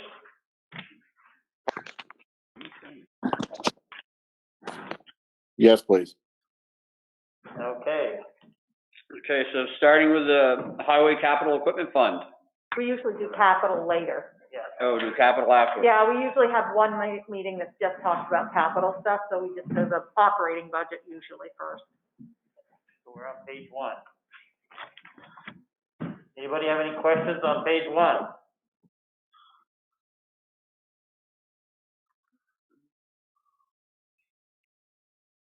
Nobody? Not a question so much, just pointing out that that's probably the salaries is one of the largest increases within the budget that we are looking at. But the explanation is the restructure that we've done this year, appointing Kevin as superintendent, which opened up a leadership position within the highway garage, So that, I think, Dan, unless I'm incorrect in saying that, I think that's where our increase in salaries has come from. Yes, our salaries, line item is budgeting an additional person. Now we have 13 people. This would be budgeting a 14th position. This budget adds another person to the highway department. It also does take into consideration Kevin being the superintendent permanently.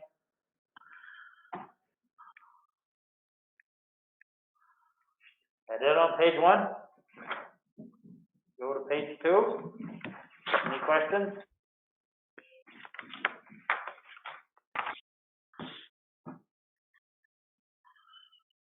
All set on page 2? Going. Page 3. Any questions on page 3?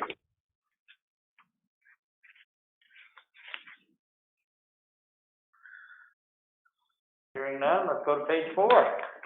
Kevin, I was wondering, Kevin, I was wondering, is there an increase in the budget due to the move to the new building?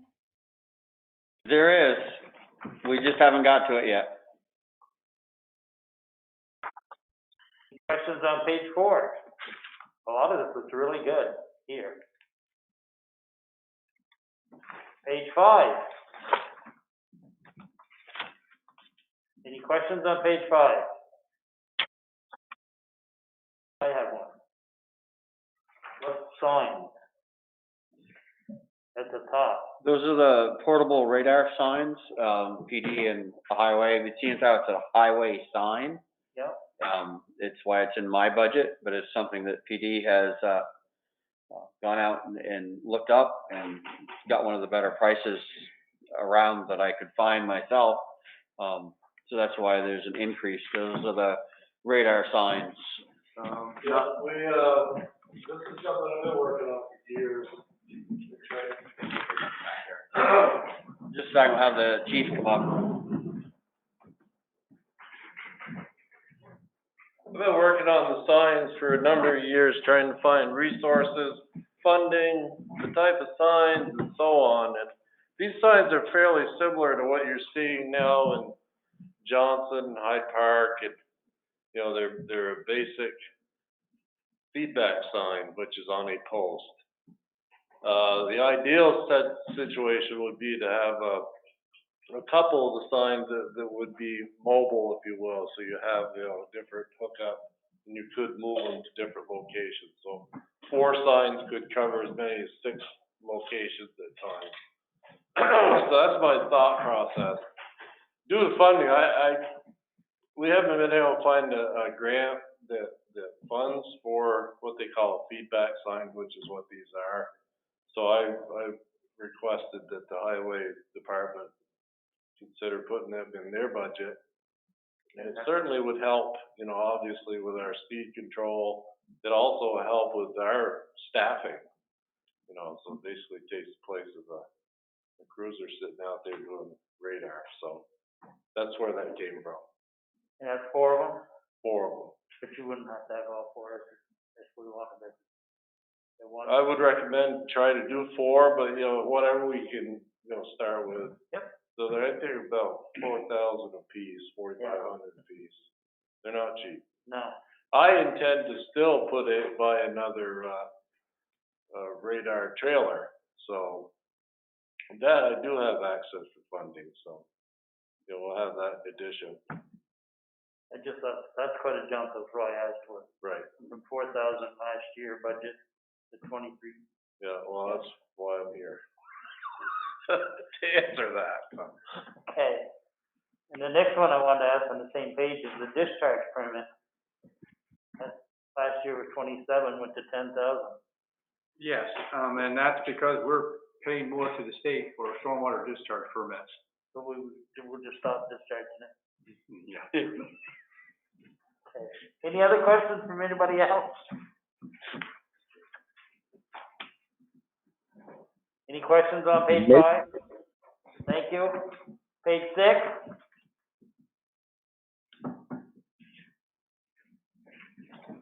That's it. So Judy, that's where you can see that, the village garage lease, is in there at $96,350.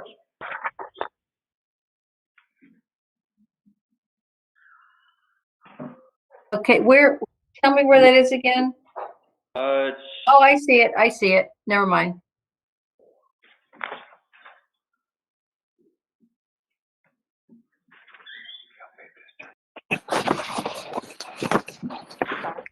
Hey, Kevin, can I ask a question on page 2? I just wanted to know if I'm not calculating this right or not. Under the diesel fuel column, the numbers fluctuated greatly between 19, 20, and the proposed. So I'm just curious about the estimate. Is that just based on fuel price itself? Because it looks to be the 18-19 per gallon price is roughly the same as what it is now, or what we're projecting it to be. So why is there such a difference? That there's almost $30,000 in difference there in the budget. well, last year, diesel was higher than this past, when we did our budget. Yep. And it's gone down, obviously, this year. And taking in consideration what our actual was for the 2019, 2020, felt it was a safe bet to, drop it down just a little bit. Also, you look at the usage, Eric, because in 1920, we didn't have the actual figures when we actually budgeted for that. So we only used 33,000 gallons in 1920, but when we were budgeting for 2021, we didn't know that. So we budgeted 45,000 gallons and we used a lot less. That's why the amount that we budgeted for the year we're talking about went down drastically from the 2021. Okay.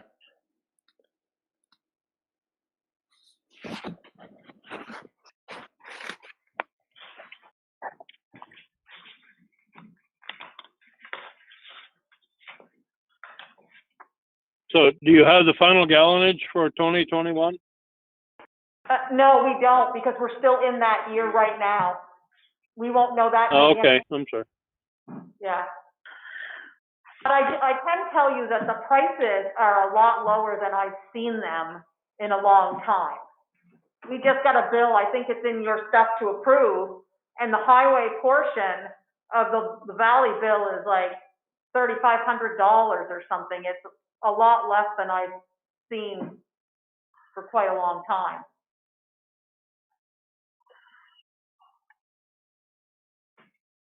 That's a good thing. Yes, it is. Any more questions?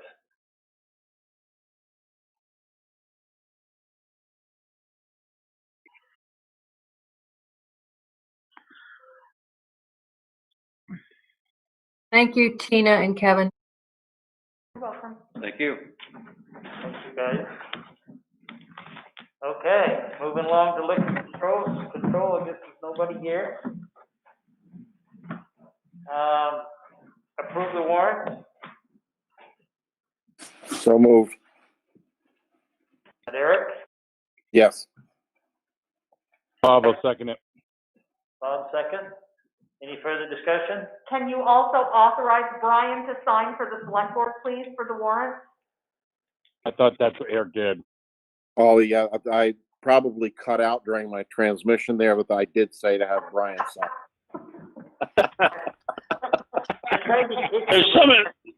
There's some advantages to meeting this way, right, Eric?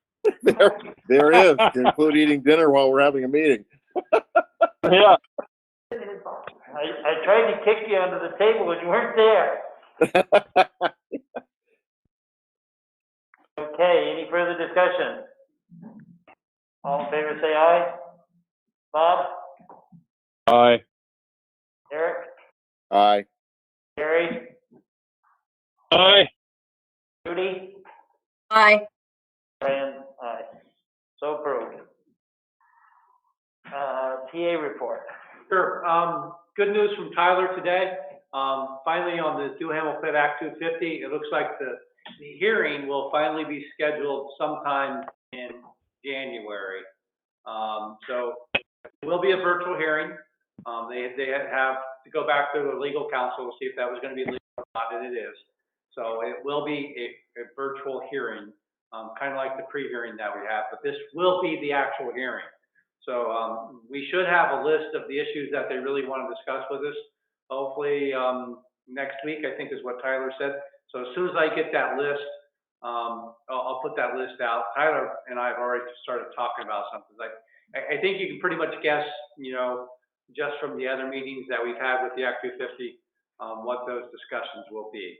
But it is finally moving forward, and I want to thank the select board's help for helping us with that. It was been really kind of a patient stressing thing there. And will that meeting be I know you said virtual. Is it also going to be visual? Yes, and I'll get to that in just a second. It will be visual. The other thing I really want to touch on, I know Paula sent out an email to everybody last week about computer security. I just want to kind of re-stress that at this meeting. There are people out there right now that are actively targeting us via email hacks, and you may get an email that appears to be from a member of the town staff. And unfortunately, lately, it seems like they've been picking on either Paula or Tricia.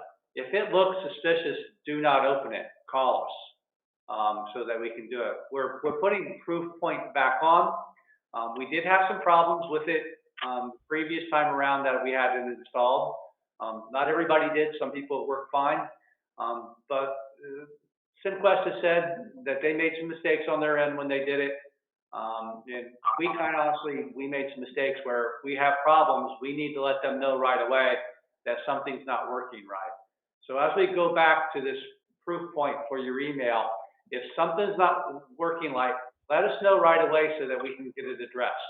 But there's a real danger of not having the security system on our email. And as you just heard from, I think, one of the nonprofits, there are people out there that are looking to attack our computer system. And you know, it would shut us down. It's not just our email system. It's the ability to shut down our whole operating system. And you know, that would be a real detriment to what we do around here. Tina just is kind of gone, yeah, because it would be, I mean, you just got to think of, you know, our finances, everything that we do. We're getting ready to come up on, you know, elections. It would be horrific for us to lose, you know, our whole computer system. So please just pay attention to what you click on and you're open. If you're not sure, call us. It's not a big deal. We'd rather have you be safe and call us than open up something and jeopardize our computer system. The audit is complete and it's available here in the office for you to pick up and review. So if you get an opportunity to do that, please do so. I think it'd be better for you to have the audit, and then I think if maybe Tina could go over some sections of that, you know, that are for you just to look at and understand what it means. On an upcoming meeting, we can do that, but I'd like to see you stop by and pick that up so that you could do that. And video capability, there was a miscommunication between me and SimQuest on getting this set up. We were trying to get something that was kind of cable free. He couldn't find it, and he delayed getting me the right list. But I got that rectified. In fact, the stuff for us to be able to do video conferencing has already started to arrive. I'm very, very confident that before the next select board meeting, I'll have that up and operating. So we're moving forward on that video capability. The other thing too, just so you know, once we have that set up, Green Mountain Tech will be carrying our meetings live. So they'll be able to live stream our select board meetings once we're done with that. So I've already talked to them. They actually reached out to me and let me know that once we start doing that, you know, our meetings will be live. I think it'll probably change a little bit because people will be able to call in during the meetings a little bit better as well. So they'll be able to see things too.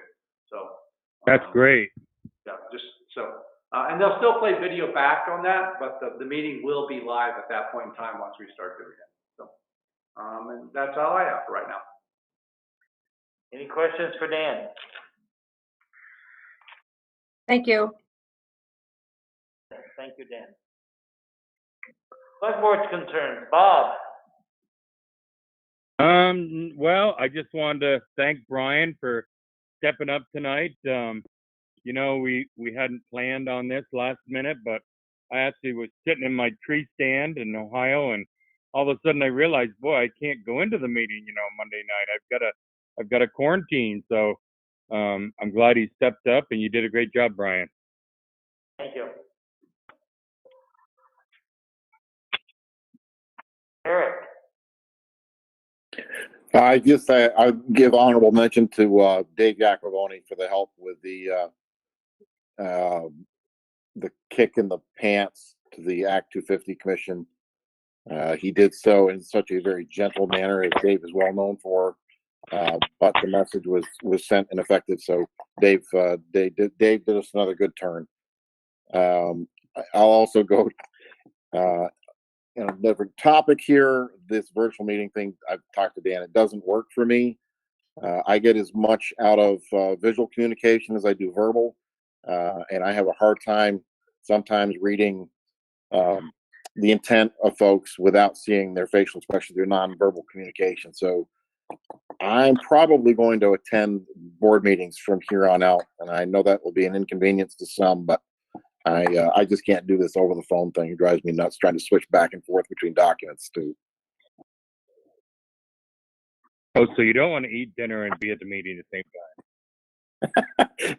Well, until they start running the live video at our meetings, I'll bring my dinner in there and eat it. You just have to bring it up for all of us, Eric. Okay. That's right, Dan. At least dessert. Okay. Thank you, Eric. Gary? No, I don't have anything. Dan, that virtual capability probably won't be ready for my DRB meeting on Wednesday, will it? No, it will not. Okay. Just thought I'd ask. Thanks, Gary. Judy? Yeah.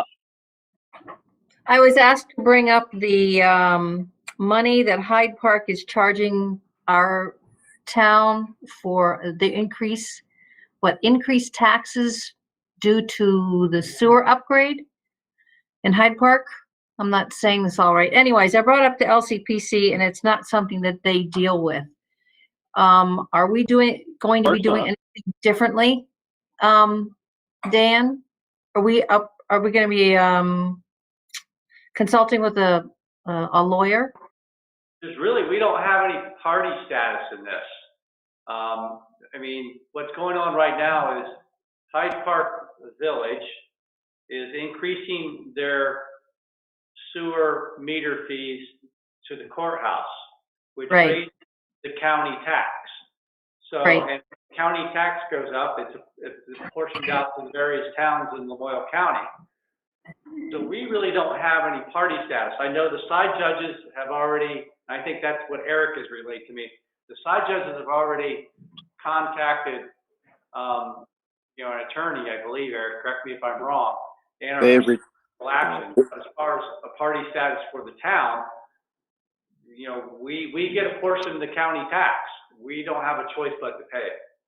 We got notification from the county court that they anticipate our portion to go up about $6,500 from last year. Yeah. The side judges have retained an attorney at this point and are fighting the increase. But Dan's right. We just are in a sit and wait status.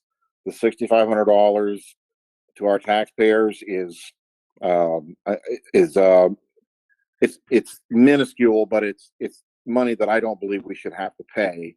But we have to let the attorney for the side judges fight that.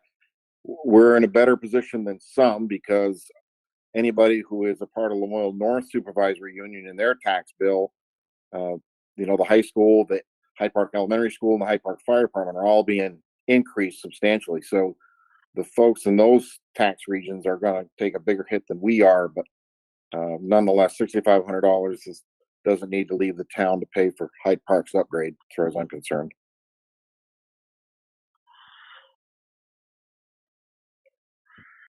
Thank you. I was also wondering, Dan, I don't like to bring this up. What's the process going forward? Because you're leaving us soon, and I'm kind of nervous about this. What I hope to do is I'll have an ad ready for the select board to view. I could probably have it ready for the next meeting so that we can post the job in January. Once again, I think, my goal was to have the ad out in January, and then the select board able to review resumes and do interviews sometime in the mid to late March timeframe. And I think that's what we had discussed before. Thank you. I'm giving you a thumbs up. Okay. So yeah, probably the other thing that I may do over the next couple of days, and actually I'll ask Tina to do this, I'm going to send out my job description to you. And I think it would be handy for the board at this point in time to review that job description and see if there's any changes that you would want to make to it. And I'll take a look at it too and see if there's anything that I feel like should be changed between the time that between now and the time you do interviews, but that it's updated. But as I remember, I don't think there's too much that needs to be changed in there, but it's always a good time to look at it. Yeah, that's kind of a big file you're going to be sending, so send it late in the day, please. Can do that. Dan, Brian, I do have one alibi here. I meant to ask Dan the status on the bathrooms down at the Oxbow. That's a good question. I don't have that right now. Kevin, do you have an update on that? If they poured the walls or? The walls and the floor are in, there's still no roof on it yet. Okay. We'll follow up. I'll follow up with Trish and get a hold of Donnie and see where he's at. Okay, thank you. They're probably cold if you go down there tonight. Yeah, don't use them now. No colder there than on Butternut Mountain in deer season. So. Okay, so I have none. Any other business? Hearing none. Make a motion to adjourn. Second. Eric. All in favor? Wow, Judy, you're right on that one. I know. Thank you. Thanks, Brian. Great job. Yeah. Thank you. Thanks, Brian.